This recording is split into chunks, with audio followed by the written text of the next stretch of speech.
So we want to talk about this issue where marginal product initially rises and then it declines. So you'll remember marginal product is the change in total output when there's a change in input.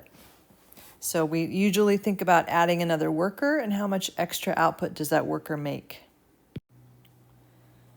So here we have the marginal product, as you know, is a change in total product, also known as output, divided by a change in the number of workers. So the law of diminishing marginal productivity is that this idea that there's a pattern that marginal product rises and then it falls after some point.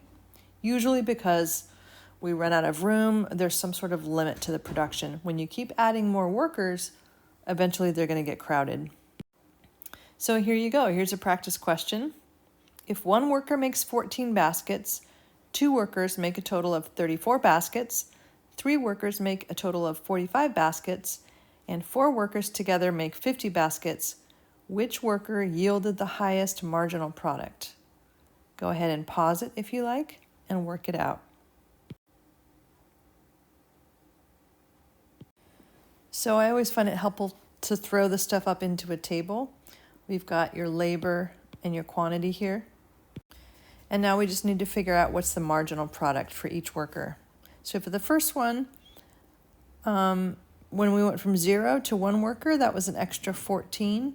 When we went from 1 to 2, we went from 14 to 34, so that's an extra 20. From 2 to 3, there's an extra 11. And from 3 to 4, there's an extra 5. So the winner is the second worker. Let's hear it for worker 2. And if you want to get down and dirty with a little proof here, take a minute and look at the data. Not unlike the data we just saw. Practice working it out, and then if you want, graph it. Sometimes it's really useful to see patterns and helpful to see patterns when you actually put the data up on a graph. You're seeing a positive relationship between wheat and labor, or output and inputs. And you're also seeing the law of diminishing marginal product, where after a certain point, adding more and more extra inputs yields, yes, more output, but at a declining rate. And here's another look.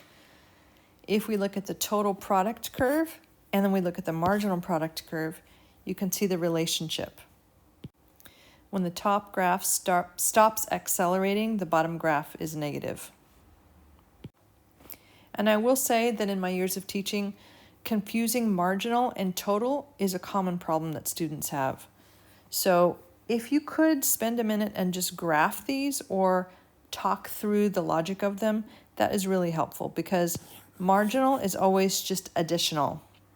And marginal product is just the additional output. Total product is what everybody does all together. And a little practice question for you. Marginal product is the slope of the A, marginal cost curve, B, total product curve, C, long run average total cost curve, or D, total cost curve. Go ahead and pause it and think about it. And the answer is total product curve. We just saw it. And that, my friends, is some things you need to know about short-run production and costs. Enjoy the day.